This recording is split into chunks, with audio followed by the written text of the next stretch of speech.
Welcome back to Between the Edits. My name is Grace, and today I have the honor of interviewing Adam Bassett. He is an independent author with a number of book offerings out currently that we'll be getting into soon, but he is also a book reviewer, and so I'll pass it off to Adam to kind of introduce himself a little bit more. First, thank you so much for having me.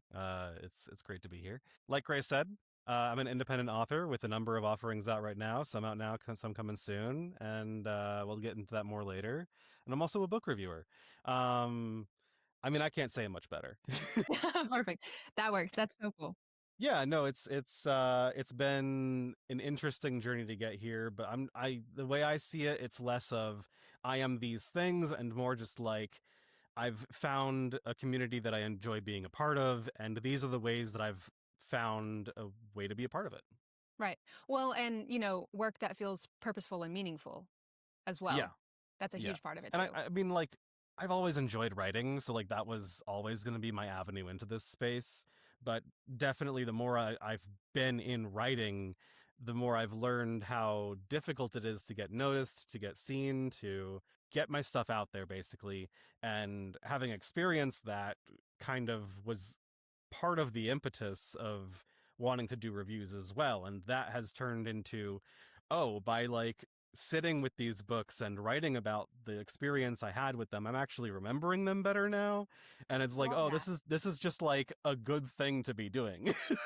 Yeah. Well, it makes me think about like, in school, like high school and college, like the way that I always learned best was, having lectures and reading and everything, but I always had to write out my notes. And even if I took notes in class, I would rewrite them afterwards because Mhm. writing about my own notes, like it just cemented everything so much better. Yeah, So I can totally see that. I am that person who like will send you a text and it's not to you, it's so that I remember to do something later. Is like Yes. this message is not for you, sorry, but like I just needed to write this down. Yeah, exactly. Sometimes I'll schedule reminders to text myself. You ever do that? Amazing. Yeah. So you actually brought up a great place to start. One of my favorite questions is just asking. We all love books, right? And then a lot of times, my guests on here are writers or authors themselves. But which came first for you? Did you get into reading first, or were you a writer that then got into reading? If you want to go all the way back, definitely reading. My mother loves to tell the story of when I was, I think, like 3 years old or something, like very young. Christmas Day happened, and I opened up I think it was a Three Little Pigs book, and Christmas ended. There was no more Christmas after that because I had what I needed. And I flipped through those pages constantly all day. And they had to like bribe me into opening more gifts. So yeah, like, if you want to go back like pure origin story, that's maybe where it started. Hmm. But I think if you were to ask me, like a conscious decision that I remember making was definitely being interested in storytelling in general. I remember back as early as probably like 10 or 11 years old, I was reading the Warrior Cats series, which is basically if you took Game of Thrones and then made all the characters like feral cats. Loving it so far. I was reading that when I was young and began writing what was essentially fan fiction for it, Hmm. like making my own characters in a similar world. And like, I didn't know the word for the fan fiction at the time, but that's essentially what it was. Hmm. Um, and I just really grew to enjoy that process and seeing it materialize on the page and um, one thing leads into another and I spend a whole bunch of time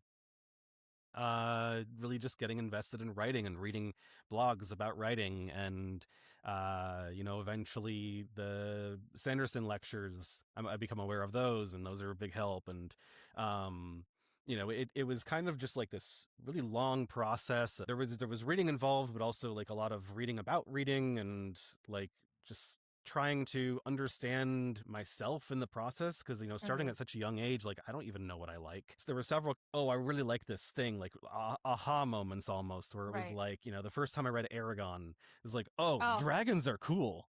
yes. Okay. Just um real quick side note. yeah. Aragon was the book that my parents read us, my sister and I, like before bed every night, like Well, that's going to sleep. awesome. So like special place in my heart. So I got Aragon on a trip to Florida during which I became very sick. Mm, Nothing severe, just like a bad cold or something, but I was right. having a very bad time on vacation, and Aragon was like the thing that saved me from that. But yeah, I Aragon was a big one. There was this book by Philip Finch, Okay. Devil's Keep, which Okay. was kind of another one for me. It got me back into reading after some time away from it. And then Brian McClellan's work, which sort of was this aha moment for me of like you can blend genres in ways that I had never considered before. Like, to me, growing up, the genres were such monoliths of like Hmm. a fantasy book is always this thing and it always has like these tropes in some different fashion, and sci-fi is the same way with these other things. And McClellan's work blends like sort of emerging technology and like rifles and like that kind of industrial age tech with this older like more traditional magic system of like these elemental things happening all within this sort of French Revolution style uh like event that's happening. And it just sort of like blew me away of like, oh, like the possibilities here are so much more numerous than I previously thought. Yeah, you're selling um me on it, to be honest. I'm like taking notes. we will be bringing it up later, I'm sure. Perfect. But yes, it's kind of been this evolving process of enjoying reading and getting into writing, and then kind of falling out of reading but then getting back into it and having this aha moment and getting really excited about writing again. And I'm currently in a place where those two interests are kind of happening at the same time. Like A there's sweet spot. no, yeah, and I'm hoping to keep it there. It's a delicate balance. I mean, just listening to you talk about it, it kind of makes me think of the same. It's like I look back at my own journey, and there are time periods where like I'm really into the reading and I just don't write as much. And then there are time periods where I'm really into the Hmm. writing and I just don't read as much. But when I feel like I feel the most balanced and centered around all of that work and creativity is when I am like consciously trying to do both, and not just be one or the other, because I feel like doing the reading fuels the writing and vice versa. Like it's a very nice um what's the favorite term? Synergistic Yes. effect between the two. Yeah, for sure. It's one of those things. I think you almost have to like experience it yourself in a lot of ways to learn that that is true, because the advice is like, oh, you need to be reading more to be like writing well and everything. um or like you need to be writing more to like learn your process, and just like it's one of those concepts I think that can be so abstract that it's hard to understand until like you are doing it. Hmm. Absolutely. Yeah. And so this kind of leads me into another topic we wanted to get into. We'll start first with, just because we're kind of talking about, you had this experience with this book that kind of showed you how you can blend a very interesting kind of traditional type of magic with kind of more of like an industrial feel and a specific time setting, like lots of world building elements that go into that. And so one of the books that you've got coming out, it'll be this summer, is basically an author's guide to setting and design, talking a lot about like world building and things like that. So did that play at all into wanting to really learn more about that and then make a resource for other authors to help with them? Yeah, I mean, so a little bit more background on that is I think it was like 2017 or something. um I joined a group of volunteers who was working on this project called World Building Magazine. And for 2 years I actually was in charge of that. I was the editor in chief. um I was a volunteer editor in chief for a bunch of volunteers, 2/3 of which never showed up, and I was one going to third of ask. which were absolute rock stars. Yeah. So like, take that with all a grain of salt, I suppose. But like, they were a super cool team. It was a great experience, and it was a way for me to explore a lot of like different world building concepts. Both through writing some of my own articles, but in a large part just editing the other people's and reading what the uh, different things we had were. So I learned a lot from that time. And kind of as we get into uh, 2021 and beyond, I sort of dropped that project just to try and do some stuff for myself because it just took up so much time. Um, so I decided to do my own thing for a while, but like those experiences from focusing so much on world building specifically remained. And I always try to work it into my own projects. And when I was working at Campfire, a former coworker suggested to me that I do some articles for them on map design specifically because I also do that um, on the side as like a illustration project. Like yesterday, I was working on a map for a small publisher. So the articles were about that, but I think map design and world building are so intricately linked, Absolutely. especially when you're doing it for fiction, because like you know having an understanding of how the world works is helpful when you are depicting a map of Earth, for example. But when you are creating the world at the same time, uh, you have much more freedom to decide where you follow the rules and where you break them on purpose. And I think that kind of relationship is really interesting to me. So the book really digs into, part one is all about world building. It talks about maps in that section, and it shows a lot of maps, but it's not really about maps yet. It's about like the way coastlines are constructed and Hmm. the variation between like a smooth beachfront and a rocky coastline or something. It's about different like waterways, for example, like the way Hmm. rivers run is a big topic. And with rivers especially, like there's a lot of advice out there. It's generally good, but there's always exceptions, and that's a fun like in my research, I learned about rivers that have so much pressure put on them that the water like goes uphill, which is really interesting. Okay. There's in the I think it's in the Amazon rainforest. There is a thermal river, which is like I think over 100 degrees in some parts Fahrenheit, Okay. which is like challenges the notion of water being a cool, refreshing thing. Like this is no, Exactly. Yeah. this is a boiling river. um, so like that's a big part of it. The second part is all about the things that live in these places, and that ranges from like um the flora and fauna to the way we draw, national borders, or the Hmm. way that we travel across a place, because, the way that you design your map for your fantasy book or whatever, that's going to dictate the way that people get around. Is it safe to travel through this place? Number one, is it a long journey? Is it a short journey? What mode of transport do we use?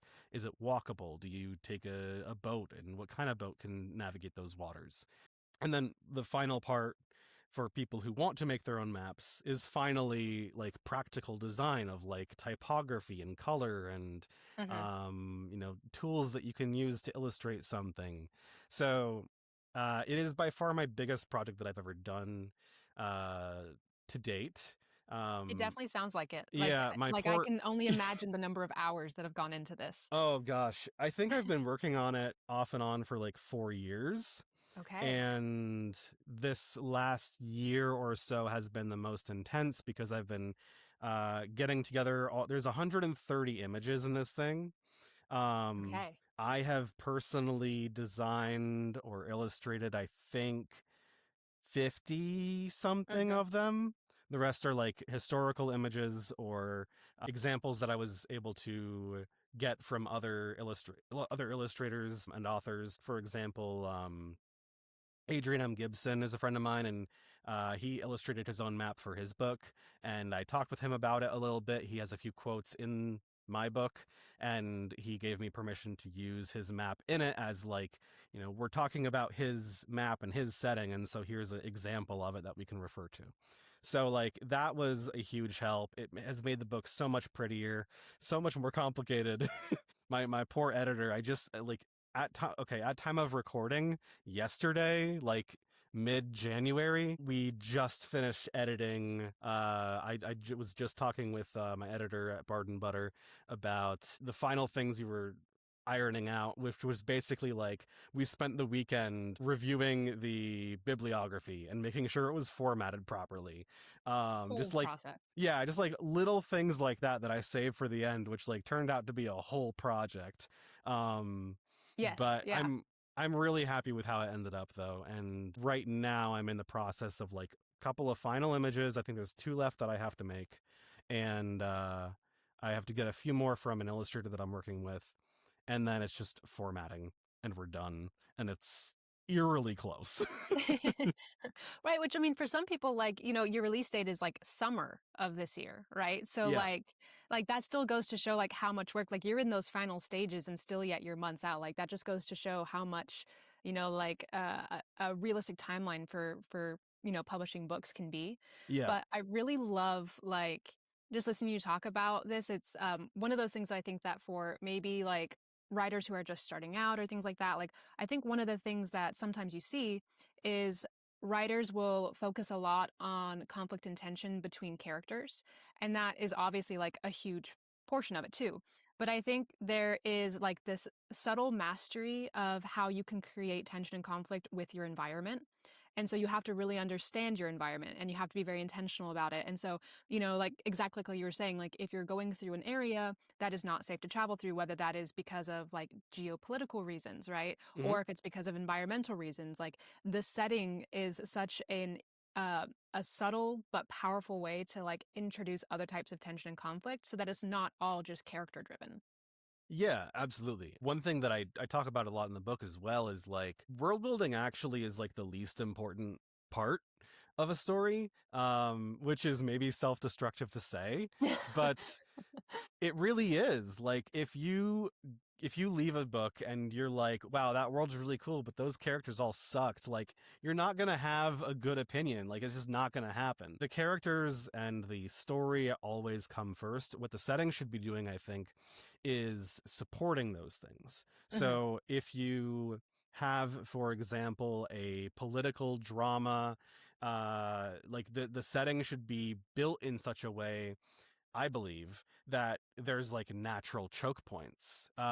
An easy example is in a Game of Thrones, you have the neck, which is the land bridge between the north and the south, and it's extremely narrow, it's extremely well defended, and Hmm. whoever controls the twins, which is the towers along the river Right. in the neck, whoever controls that place basically dictates all traffic through it. Hmm. And if you are a king in the north who wants to bring your armies south, you need to make nice. Hmm. Likewise, if you are in the south and you want to bring your armies north, you got to be on good terms with the people at the Twins. You know, there's numerous little details like that which helped to create conflict that already exists in the story, or helped Absolutely. to like set the scene for a battle we all know is coming or something. Hmm. You know, additionally, like the wall in the north is the conflict point for the wildlings, or the things Hmm. beyond the wall, versus the Night's Watch, and it's like it's a choke point for all of that conflict. um and it's just like all those things are individually cool as part of the setting, but they're made memorable because of the plot and because of the characters who are. Right. So maybe a nice way to phrase it would be that your setting and world building need to enhance what is already Mhm. there in your characters. And so doing so kind of elevates the story in that way and introduces some new elements to play with, but it should all tie back to kind of your characters and what that main plot point or Yeah, conflict should be. yeah, I mean, obviously your mileage may vary, but Hmm. I think that's probably the best way to kind of do everything at once. Hmm. Because if you are using the characters to explain the setting and the setting to explain the characters, it becomes, I think, this like really nice synergy between all these different elements of storytelling. Right. And then it feels cohesive, right? So it's not like this setting doesn't fit the characters and what's going on. It's like they go together. Yeah, absolutely. So, would you say that maybe that kind of approach to the setting and world building is like one of the biggest level ups for that for an author maybe who's listening to this and being like, okay, what's a tangible way that I can improve my world building, my map making. I also love that you mentioned that like the last part of that book is going to be like the practical things, because I can't tell you how many times I've like written a story and I'm like, okay, I need a mental map, so I draw it out and I've got like little triangles for my mountains and like here's a squiggly line, but so No, those are that's great. perfect. Like that's exactly what you need, especially when you're still drafting something. Like I still Hmm. do that. I will just like very quickly sketch something out to see like how it looks. The book is not a how to draw book. It is not going to teach you how to draw mountains. It's not going to teach you how to draw rivers or anything. It's talking about like, when you're doing those mountains, for example, they should appear more often, like 99% of the time, as a mountain range, not Right. like a Tolkien-esque lonely mountain out in the middle of a field. That can happen, but those are usually volcanoes which have gone dormant. They're not mountains. You can still call them a mountain, like we call the East River the river when it's not even a river. Like it's a river that kind of goes around Long Island, New York City. Not a river, it's a strait, but somebody called it a river a long time ago, and the name Stuck.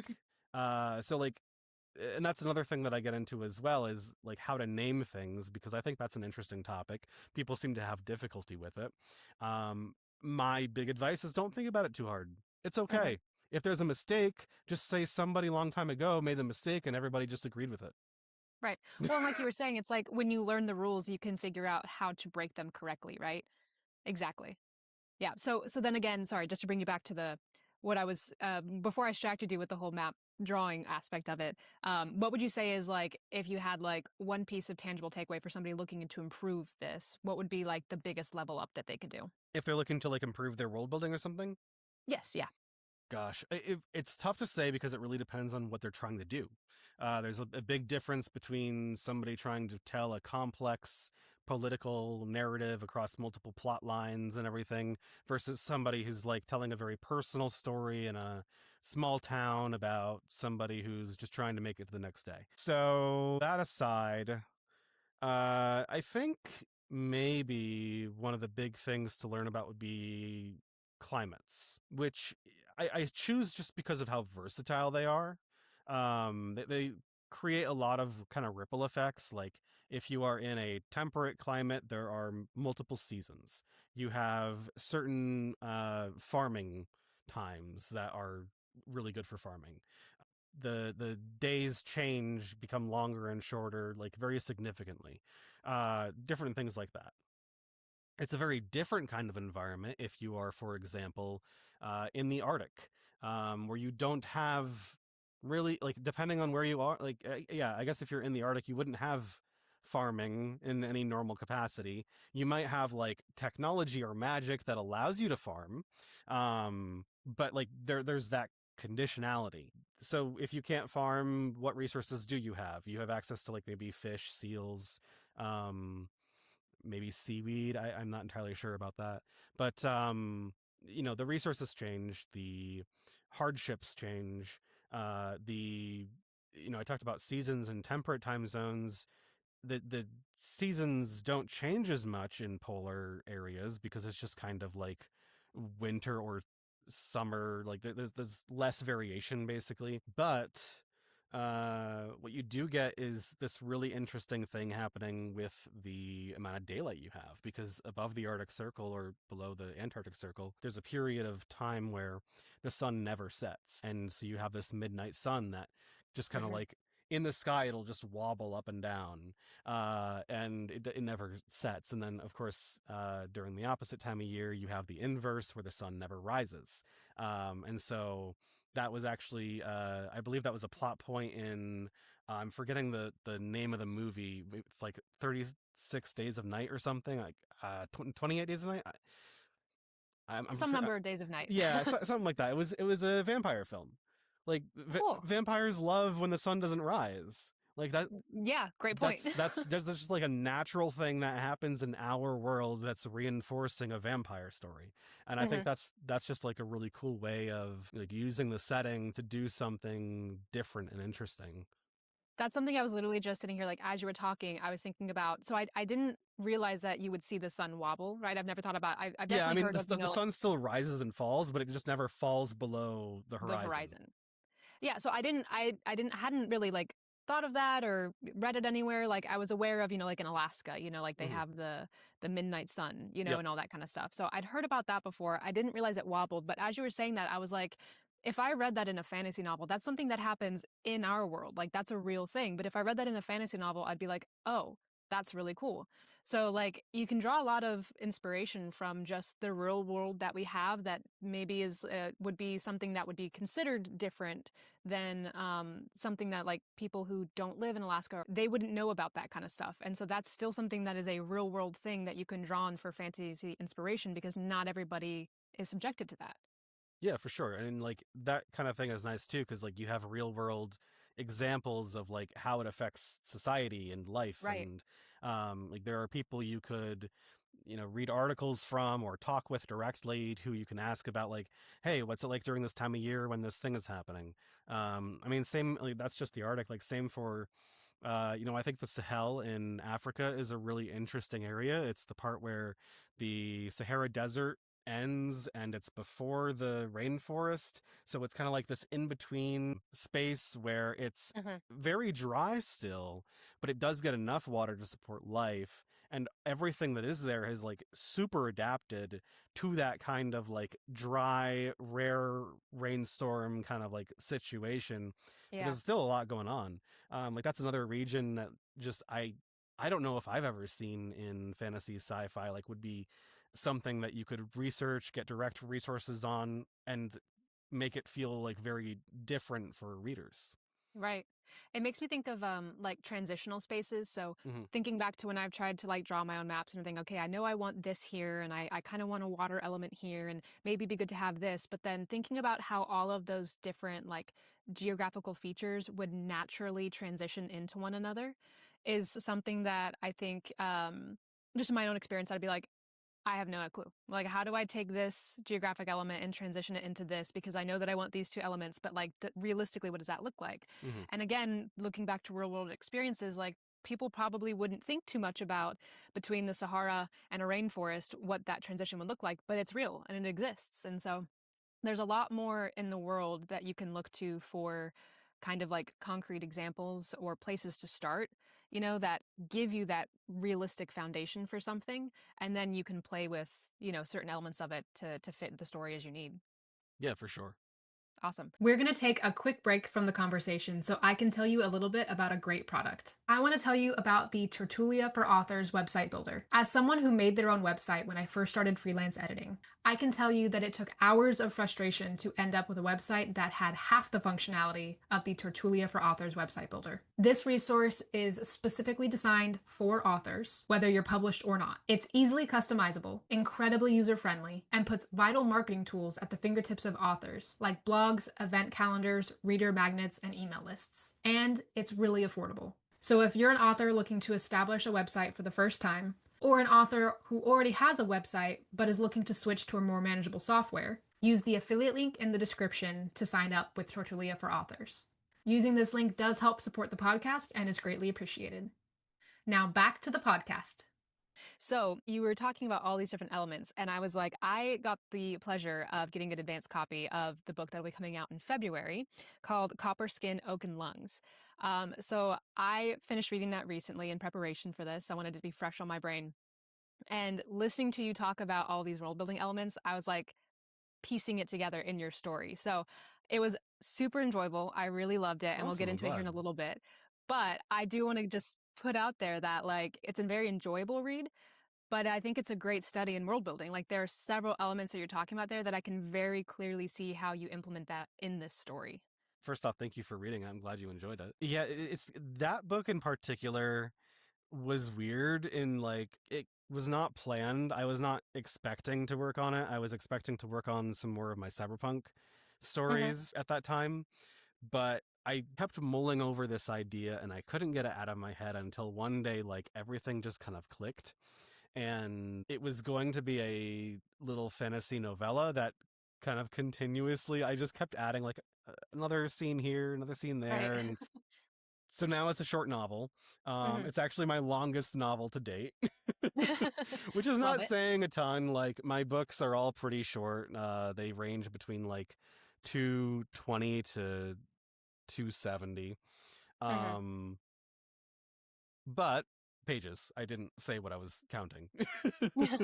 Right.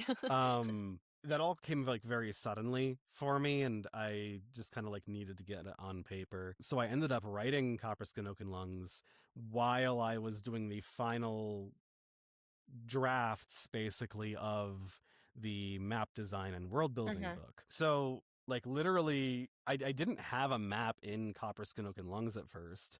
And then a beta reader mentioned that they had a little difficulty like picturing the relationship between certain locations. And I was like, Mhm. oh, a map would fix that. Oh, I'm doing a map design book. I should probably Yeah. just like kill two birds with one stone here. So I went ahead and illustrated a new map for that. I don't know. Beautiful. Well, I guess for audio listeners, this is nothing. Yeah. On screen, a picture of the map that you can get in Yeah, Copperston yeah. No, Oaken Lungs. check out Copper Skin Oaken Lungs and preview it on whatever you use to preview books to see the map in it. Perfect. Yeah, so it was really fun too. It was like a totally different style than what I normally do. Uh, Mhm. like it's very sketchy and much more focused. It's all focused on one small town. So my typical approach of like a region or a continent or a world like didn't make sense because the Mhm. people in the story have no idea what is beyond this town because of this like magical kind of mist that surrounds it. So yeah, that was a fun process, and definitely like the two informed each other in some ways because they sort of resolved all at the same time. That's beautiful. I love that. So I also I read I believe it was in the afterword you were talking about how it was specific music you were listening to that kind of maybe inspired the original idea for the story. Yeah, so the original idea came from a song by Tatu Metas, who is a Latvian ethno pop group. I'd been listening to their song Burman Lemi, and I found the like English translated lyrics for it, and they really were very evocative. Like immediately struck me as like, oh, this is like a fantasy story of some kind, like a whimsical chant or something. And Mhm. like the music video really plays into that too, where the singers all kind of dress up kind of as like forest nymphs or something. And that idea really changed a lot over time as I was considering the story of what became Copper Skin Oaken Lungs. But I really wanted to like play homage to where it originated from. Mhm. And so in the story, the vast majority of names are inspired by like Latvian names. So you have characters like Justina and Anna and Gustavs with all the fun diacritics that are involved with that. Um, and like a lot of the in-world terms, like the magical mist that I mentioned is called the Malkonis, which is sort of a blend of different Latvian and Latin terms. And I thought, like in the focus of world building, for example, like when you are in this small town, sort of isolated, and it's sort of like a medieval setting, and the sky is sort of obscured by the tops of this mist.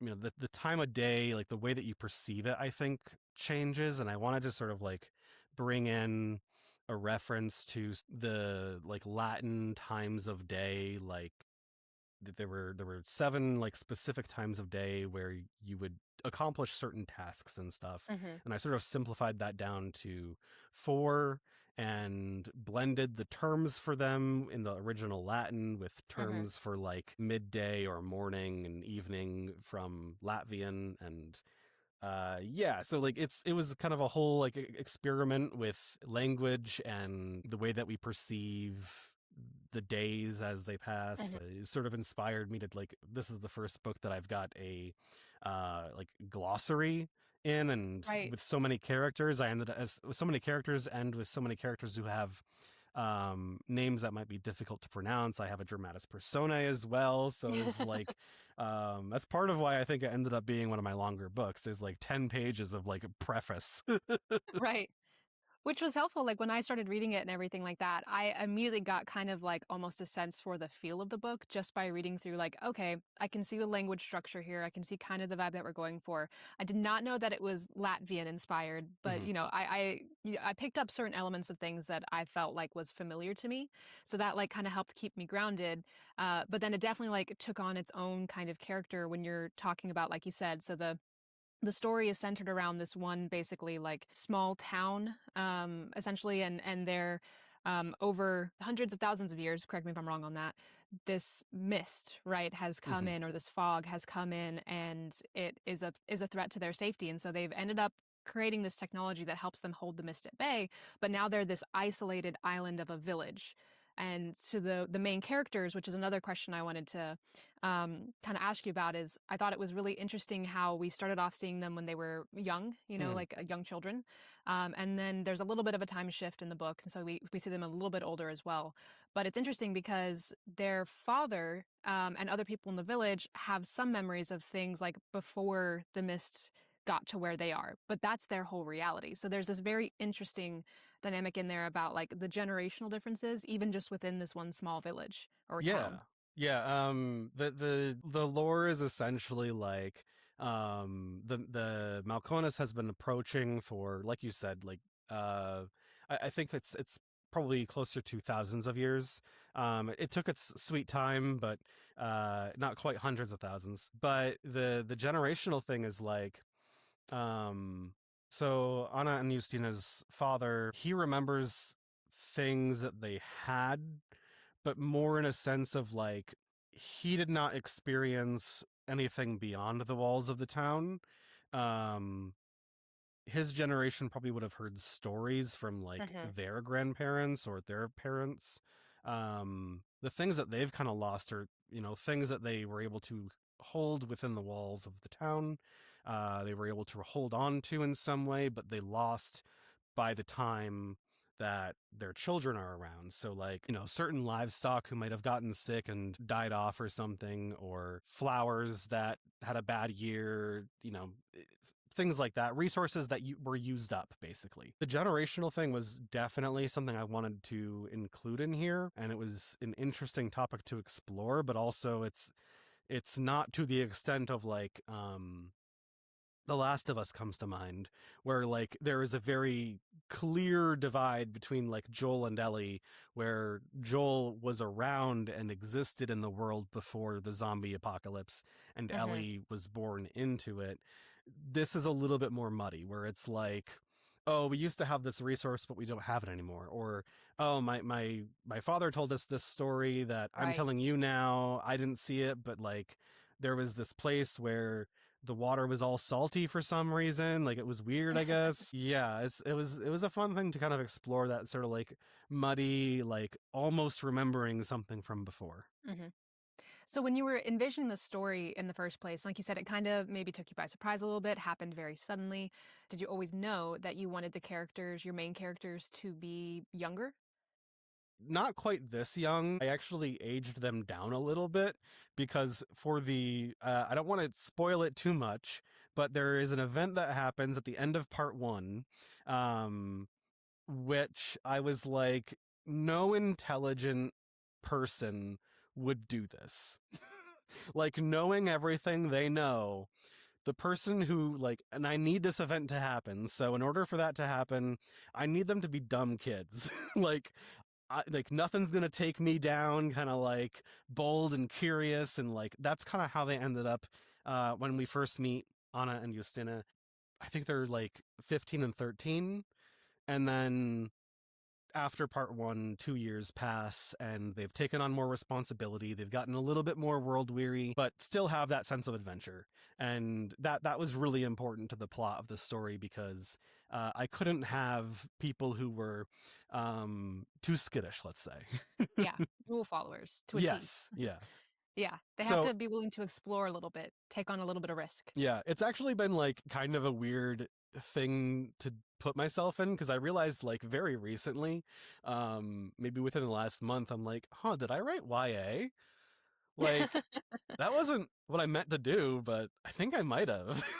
Well, I mean, to your point, so I was talking to my fiance about your book, like, just like talking about it afterwards, as all readers do. You finish reading something and then you immediately have to go tell the entire plot to somebody else, right? So I was doing that with my fiance and I was telling him, and I was like, literally the exact point you're talking about. I was like, surprised that they were young, but then when I read that about what they did at the end of part one, I was like, this makes sense. Because I was like, of course, this is the response of kids who have been scared and Hmm. are, like this is how they fix that problem kind of thing. And then you see how that kind of translates into part two. And you mentioned needing characters that were bold and curious. And that's like Anna to a T. Yes. And I loved like how she was just continually just like, no, like we're gonna go figure out what this is. Like, and it was perfect. And she and Justine were like really great foils to one another to a certain extent. Like obviously they had a lot of similarities and everything, but Hmm. their dynamic was very interesting. And I loved Anna as a character of how she was just like like you said, bold and curious is her to a T. Yeah, I'm really happy with how they ended up playing kind of against each other. Uh-huh. But like they had a fun dynamic where like they were pretty constantly arguing, but at the end of the day they were like always supporting each other. Like whatever decision they came to was like, we're aligned on this now. Right. Yeah, like I mean, sisterhood is it was important for me to show, which is maybe weird for me to say, but this is again kind of calling back to the original inspiration of that song by Tatumetas.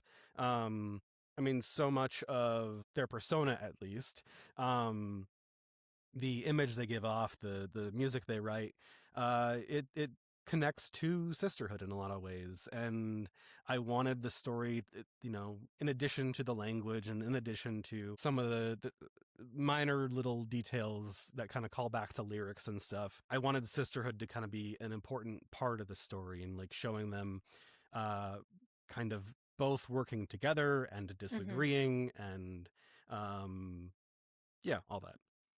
And I think it also brings an interesting element too. Like we've got this, again, this town that is completely isolated, right? And so they're growing up and like everyone knows everyone, and the outside world is dangerous, right? And so they're all they have, and everyone has to work together.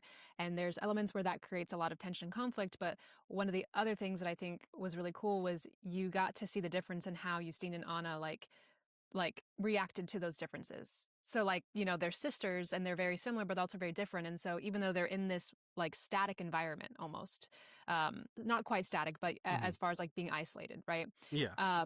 How they both reacted to different things and happening, even though they had, the same environment growing up. I think it was really cool. Yeah, thank you for saying that.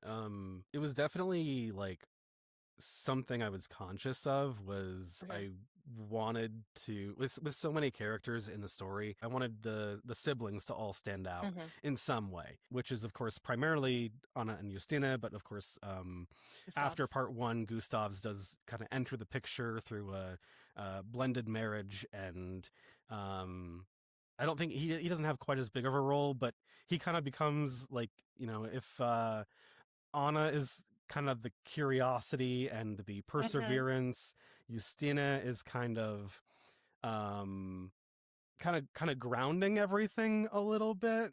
Um Gustav's is kind of more even on the further side away from Anna, where he's like almost the voice of reason and caution, and Yes. the person who's going to kind of like pull back in the other direction. I um resonated with Gustav's. yeah. I'll just tell you. He was me. I would be him in the situation. um yeah, and so they were very important to me to kind of like make sure they all really stood out in this kind of admittedly crowded cast. Like that was probably one of the most difficult parts of writing Copper Skin Oaken Lungs, was to make it feel like everybody knew each other, but also introduce everybody to a reader who has never met anybody. Right. That's a fine line to walk right there. Hmm. But I think it went really well. Like There were certain characters in the town setting that, were returned to at specific times and like parts of routines, like I think that's another thing that helped a lot really with the story is that you were talking about like there was different times of day, right? And so you narrowed it down to like the four types of day that everyone kind of structures everything around. And then everyone has their assigned tasks, right? So in order to make sure that everybody can survive in this environment, like you have to have somebody who's producing the food, you have to have somebody who is growing the animals, you have to have somebody who is governing the people, and so there are set tasks that everyone has to participate in order to make sure that this town thrives or survives, I should say. And so structuring everything around set chores, set timelines, and then like again, like this structure of religious prayer that happens throughout the day Mm. associated with meal times did a really great job of like giving people touch points as we were learning all of these elements. And then, you know, I- I'll let you tell me if I'm going too far, but No, go ahead. all of that when you get to finally explore other things, um, those touch points continue throughout the story and let you know how jarring it is for the characters. Hmm. Yeah, Yeah. I really like meals as something that Hmm. happens in a story. It has become in all of my books a regular occurrence, like one of those things that I did not know I enjoyed so much until writing these books because it's like, Hmm. oh, this keeps happening. Um, but yeah, in Copperskin Oaken Lungs, mealtime is 3 out of 4 times associated with the time of day. Hmm. And you can kind of have the time of day without the prayer and the meal, but you can't really have the meal without the prayer. It kind of links back to the Latin times of day where, it's so oriented around the church. For example, you're having supper, you're attending vespers or whatever it is. Right. Basically Um praying the hours. It's Catholic and Orthodox, I think, yeah. Orthodox, I think, primarily. Um, so I mean, some of it comes back to that. Some of it is Hmm. it made sense to me that in this sort of post-apocalyptic, this like almost gentle apocalypse where like nothing is immediately threatening you, but if you go kind of beyond the bounds of what is accessible, you will like just disintegrate. Hmm. Um, and it made sense to me to have this sort of like important kind of social structure of religion and having something to believe in, basically. For simplicity, that gets kind of boiled down into a couple of deities who are all named after whatever they represent. Not all of them come up here. I am currently working on a sequel which digs in a little bit more into that. Like it kind of digs more a little bit into everything. But that is one of those things that for the sequel I've actually had to iron out a little more detail. Like for this book, it was kind of very whimsical and sort of just like I can do whatever I want. And now it's like, oh no, we're gonna spend a little more time on this. I gotta codify like how does this actually work? Right. Well, and I think, to be honest, I think that makes sense because they're younger, right? And Hmm. it's from their perspective, and so these are routines that they were like grew up, having and everything like that. But it's just what they did, and so the fact that it was a little bit more like whimsical, like you were talking about, I think just speaks to the age of the characters. And so as I grow older, maybe they have deeper understandings and they turn it into something that they believe in or reject or whatever direction they go in. But I think that's a kind of maybe a logical progression for the characters. So it didn't bother me in the least, given Yeah, their I mean, age. to be clear, like if I needed to dig into it more during this book, I would have. But Hmm. like you're saying, like the characters never really thought a whole lot about it. It was Right. part of the Just status story, but quo. yeah, exactly. And it was like part of the story, but not so much a part of it where we needed to ever really dig in too much. The religion is kind of built in Copper Skin Oaken Lungs through offhand comments or like small moments at Hmm. a dinner table or at a funeral. It all kind of comes together into this somewhat cohesive whole. But again, it kind of comes back to what I was talking about with the concept of world building, where like it's kind of the least important part. Hmm. Like it's important to be there, but the important thing is how the characters feel about all this stuff that's happening, and they kind of just like use those offhand comments about religion or those prayers to sort of express that. Hmm. Yeah, absolutely. I really enjoyed it. And like I said, if anybody is interested in your work about world building, all that kind of stuff, you'll have that book coming out in the summer. But I think this book in particular is, like you were saying, like it's probably on the shorter side for novels. I really enjoyed it. It's a beautiful read, but the world building, the cultural thing, like this is a really great example of how you're doing exactly what you're talking about, which is it's very character driven, it's very character focused, but you can see how all of the intentional things that you did around the world building and the setting and like the religious and the order of the day, like all of that stuff enhances the point of that book. So I think this book is a great would be great for anyone to read regardless, but particularly for that reason, I think it's a really great offering. Thank you so much. Yeah, of course.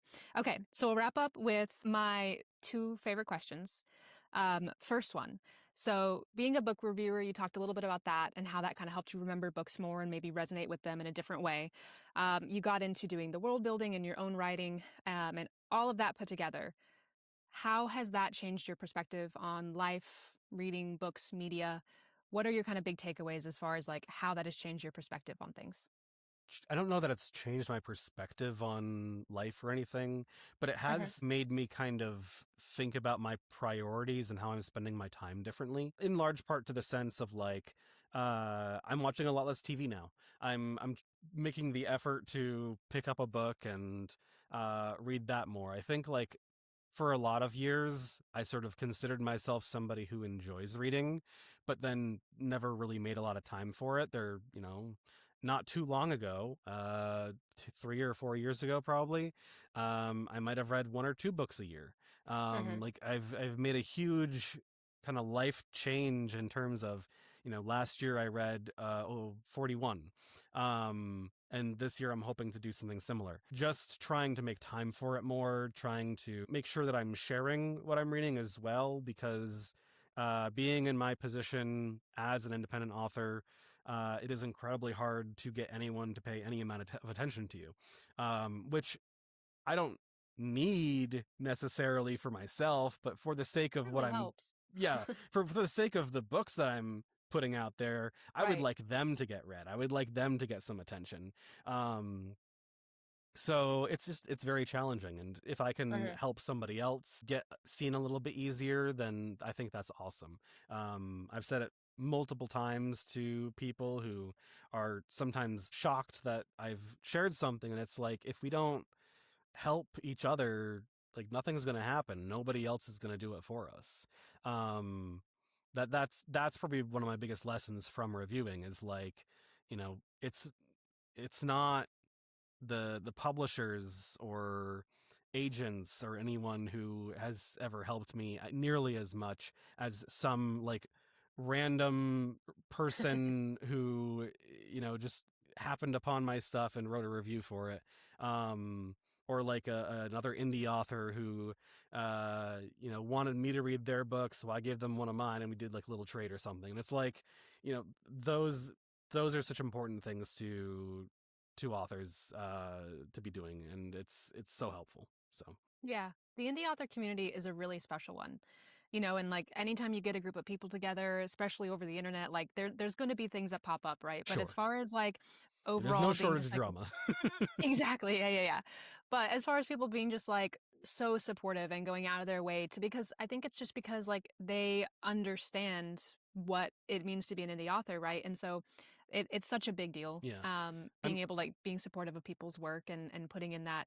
And we were talking about this beforehand, how you were like my biggest fan for season one, right? And so like every time I posted episodes for season one, you were like liking and sharing. And so I talked to you about like how much that meant to me. And so we had this kind of conversation a little bit right mhm. before we started recording and just how significant that is of just even the littlest things that we feel like is like, oh, I wish I could have done more, but I'll just like it for now because I'm busy or, Yeah, shouldn't be scrolling or what have you. Even that is something and it's amazing. yeah, I mean those kinds of things, number one, it's a great motivator for whoever is making those Uh-huh. posts, but also like it helps push it in the algorithm. And those kinds of things, like any kind of engagement is so important. It's also like it's just a community that I enjoy being a part of. Like I said this earlier, but I got into book reviews for like a very selfish reason, to put myself in the same space as other reviewers because I wanted them to review my work. Um, Not that I like ever intended to take advantage of anything or abuse that at all, but like that was one of the major driving motivators. I did not start reviewing books until I had Digital Extremities, my first, well, first air quotes, short story collection coming out. And I really just fell in love with it, and that's why I continue to do it. Is not like it's convenient that it helps me occasionally as well. But every book that I read, especially if it's indie, I try to get a review out very quickly and like make sure that they are tagged in it. And like even when I'm writing it, I'm thinking about what can they use from this review on their social media, on their Mm, like right. blurbs or something. Dave Lawson actually just updated his the back of his I think it's his debut fantasy book, The Envoys of War. Um, and it's got a quote from my review on it.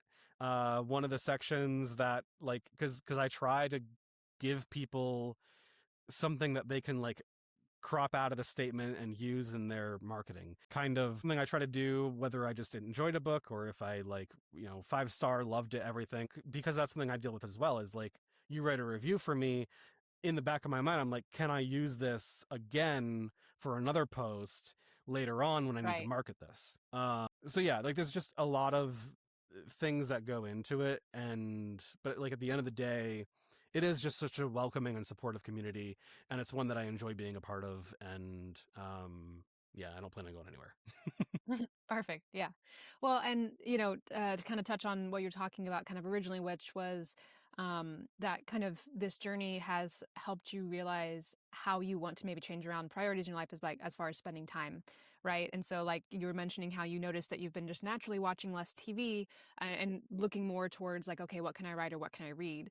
And that's something that I can relate to a lot on, like I think New Year's resolutions can sometimes be like either people are for them or against them. I personally, like, I wouldn't say that I stake my flag on any one hill for it, Hmm. but generally speaking, I like a New Year's resolution. And so one of mine for this year is that I wanted to spend less time doom scrolling and more time picking up hobbies, right? So like I have all these things that I love doing and I would put reading and writing in there, but I also love embroidery and, all that kind of stuff. Like I want to be intentional about like putting down, the things that aren't important and then just having like creative rest time where I just get to work on something that brings me joy.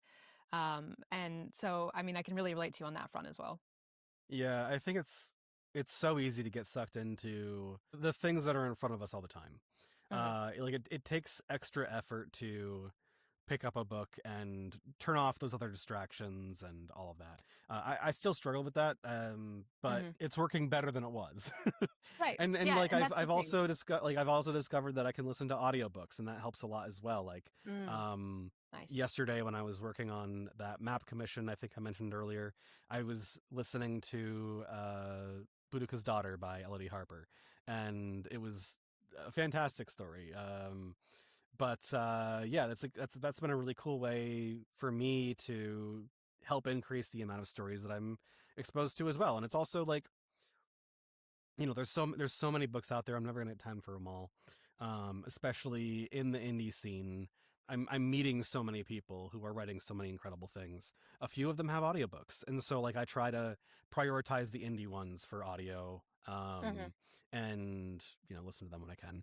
So That's amazing. Well, we love it. Last question for you.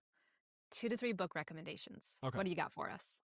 So, the first one I've got is The Dew Breaker by Edwidge Danticat. Um, it is a short story collection. It is about a Haitian family who has left Haiti. They've come to the US, and the stories are kind of all around the family. So the first one is their daughter, and then it goes to the parents, and then it goes to like people who that family impacted in different ways. And then it kind of continues going backwards in time until you see how the parents met in this novella length story. Uh, really, really blew me away when I read it. It's so good. And I love how each story stands on its own, but like you can see links to the others as well. So yeah, that's The Dew Breaker by Edwidge Danticat. Um, Another short story collection, Skin Thief Stories by Susan Palumbo. She is a Trinidadian Canadian author, and the stories do this really interesting thing where they begin I guess like more Canadian, more Western, and then the deeper you go into the collection, the more like Trinidadian they become, with more of like that folklore and language and stuff like that. It's a cool structure. The stories are all like this. Um, there's sometimes fantasy, sometimes a little paranormal, sometimes kind of gothic horror kind of thing. Like it's a good range, and just really fun to read. I really enjoyed it. And what was the author name on that one? That's Susan Palumbo. Thank you. And the last one is one that I mentioned earlier, Promise of Blood by Brian McClellan. This is the uh, series, the setting that is like the French Revolution with a blend of different magic systems. Um, I kind of credit this with one of those sort of aha moments that I mentioned before, of you know kind of realizing something both about myself and about like writing in general, that you could combine genres and you could combine so many different concepts this way. I also just love how like it begins just as the revolution ends, and the story is about dealing with like the aftermath of that, of Hmm. picking up the pieces and trying to control what's going on, and things escalate from there. It's the first series, the first trilogy, um is really good. I think the second trilogy is really, this is tough for me to decide, but I think the second trilogy is kind of like, at that point McClellan has kind of been at this for a while. Hmm. I think Promise of Blood was his debut. So like, he'll admit there was a lot of like just writing and seeing what happens. There were characters who were written into that book, which he had no plan for or knew what to do with later. There's one in particular I can think of, Mihaly, who is like this incredibly powerful character, and he makes an impact in the first book, and then after that, he just kind of becomes like a glorified chef, which is very funny Yeah, and very useful, but it's also like very clearly, I don't think you knew what you were doing when you introduced this character. that's funny. Um It makes me uh think of, have you read Patrick Rothfuss, A Name in the Wind? I have not. Okay. Well, it's great. I love it. I've Um, heard many good things. I It's one of those things where it's like it's tough for me to read really popular books, because it's like they don't care if I read Same. it. The little indie person is going to care so much more. That's true. I get that. But I was for a different reason, more so of just like, I don't know what it is, but if enough people tell me to read a book, I like don't want to read it. I Yeah, put off reading I the have a little Mistborn bit of that going trilogy. on too. Yeah. I put off reading the Mistborn trilogy because I was like, everybody's telling me to read it. And then I Mhm. read it and I was like, why did I put it off? I Um, finally read the first book, and I was like, wow, that was really good. And I bought the other books right away. I mhm. have not touched them. Well, it's good. Okay. I No, highly recommend, I but do me want to saying read that, I them. know it's gonna like work backwards. Yeah, but the name of A Name of the Wind, it's kind of a similar thing where it's not a second trilogy per se, but like in the first book is really good. But if you stick around and you read the second book, you can tell that he hits his stride as an author. Like things just like, so I encouraged my father to read it, and he ended up like read book one, and he was like, I don't know if I'll read book two, and I was like, okay, but if you do, I promise it'll be really good. And then he did, and he was like, yeah. He like fully agreed. So sometimes, like that's something he said as a inspiration for people like writing books, like growth, strive for it, be okay with it. Yeah, I mean that was one of the most debilitating things for me. I've been working on writing stuff for many years, and I published one thing back in like 20, I want to say 16, like 2015, 2016. And then I took like, you know 8 years off. Basically, I was writing stuff, but I never felt like it was good enough. And it wasn't until I attended Dragonsteel for work at the time, and I think that was in like 2023, and that was really like the kick in the butt I needed to sort of like, oh, you know what? I just need to do this thing because I want to be part of it. I want to come back here at some point. Hmm. Like I need to stop worrying so much about what I'm doing. So like the project that I was struggling with, I just completely abandoned. I Hmm. started really focusing on what became Digital Extremities, my sci-fi short story collection.